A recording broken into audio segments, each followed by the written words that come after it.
Selamat datang di Suara Arah Juang. Melipat ganda, membakar tirani.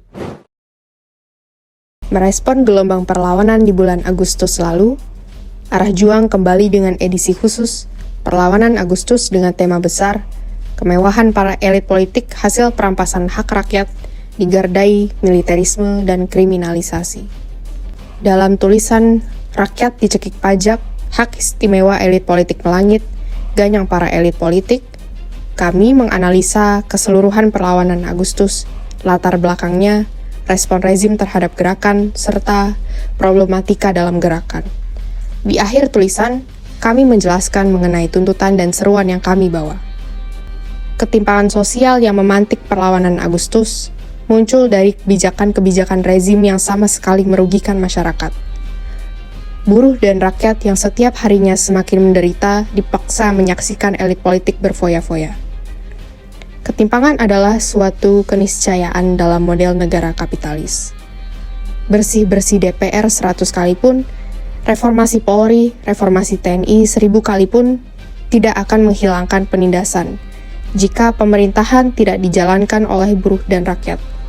Di tengah momentum seperti perlawanan Agustus, di mana ketimpangan menajam, aktivitas politik massa meningkat, serta di sisi lain rezim getol menyerang balik, yang perlu dilakukan oleh massa rakyat adalah mulai membangun embrio kekuasaannya sendiri dengan membentuk komite-komite perlawanan. Komite-komite dengan membangun kesadaran politik dan keberpihakan yang tepat akan mampu menjawab kebutuhan massa rakyat.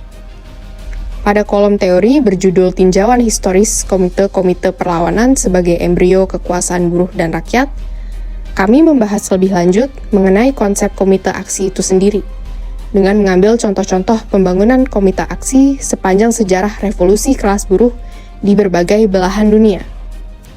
Pada revolusi Prancis, Soviet, Spanyol, serta Indonesia di 3 daerah, buruh dan rakyat membangun organ kekuasaannya sendiri, tidak hanya sebagai suatu alat untuk peruntukan tatanan lama, akan tetapi juga dapat membangun fondasi untuk tatanan politik baru yang dipegang oleh kendali buruh dan rakyat. Dalam edisi khusus Perlawanan Agustus ini, di kolom sejarah, kami mengulas sejarah Hari Tani Nasional untuk menyambut Hari Tani yang jatuh pada tanggal 24 September. Sementara pada kolom aksi massa, kami mengulas kronik perlawanan Agustus, dari aksi yang dijalankan di seluruh Indonesia, represi yang diterima massa, kerusuhan, serta respon rezim terhadap gerakan di bulan Agustus lalu.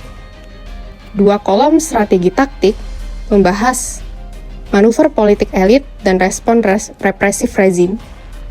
2 kolom strategi taktik membahas manuver politik elit dan respon represif rezim selama perlawanan Agustus.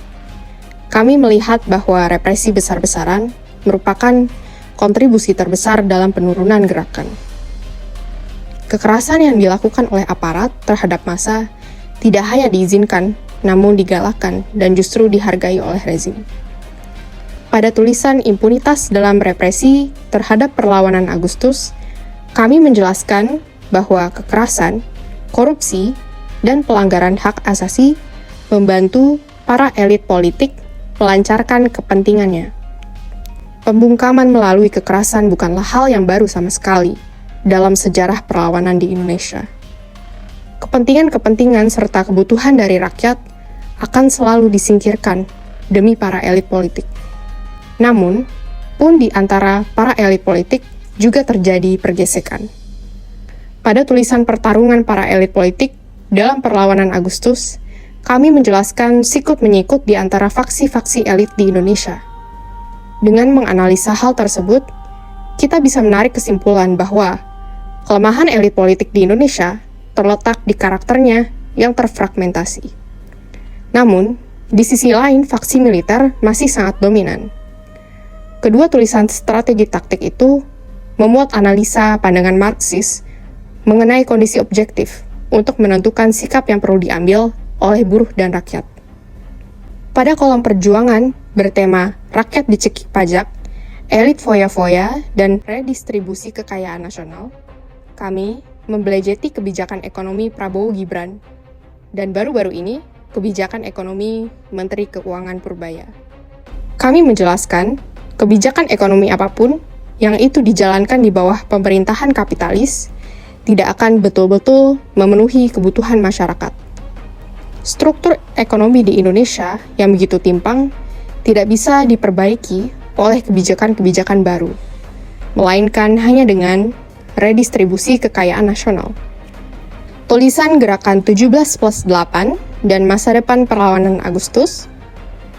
Tulisan Penjarahan dan Rasisme adalah cara elit politik memecah belah, serta tulisan Antek Asing dalam Gelombang Agustus memuat analisa kami mengenai sejumlah persoalan yang muncul di tengah momentum perlawanan Agustus.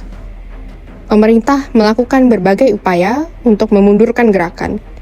Antaranya adalah provokasi dengan penjarahan, rasisme, dan tudingan Antek Asing untuk membenarkan penggunaan kekerasan dan represi terhadap massa. Ada saatnya juga di mana masyarakat menyebabkan kemunduran gerakan, seperti yang dilakukan oleh kelompok influencer moderat dengan kampanye 17+8 yang dibawanya. Ketiga tulisan ini menjelaskan lebih lanjut mengenai tuntutan-tuntutan kami dalam merespon perlawanan Agustus. Edisi khusus terbaru juga memuat infografis terkait kampanye bersama Bebaskan Kawan Kami, Penjarakan Pelanggar HAM. Lebih lanjut, silakan berlangganan Koran Arah Juang.